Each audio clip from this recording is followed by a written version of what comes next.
Bok velebitaši, pozdrav s Mangarta. Ovo je zaista, bok, jedan od najljepših razglednih vrhova na kojima sam barem ja osobno bio. Ovo je čudo jedno. Ovo je smjer Visokog Kanina, Rombone malo lijevo, pa Montaž. Sad tamo negdje Celovec, Klagenfurt i to. Sami vrh. Ima dosta ljudi, ali opet je lijepo. Jalovec je uglavnom evo tu ispred nas. I ona lijepa prečnica između Jalovca i Mangarta. I evo skroz do jezera dolje pogled.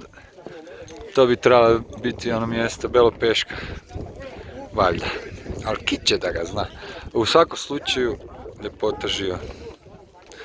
Vidimo se, bok.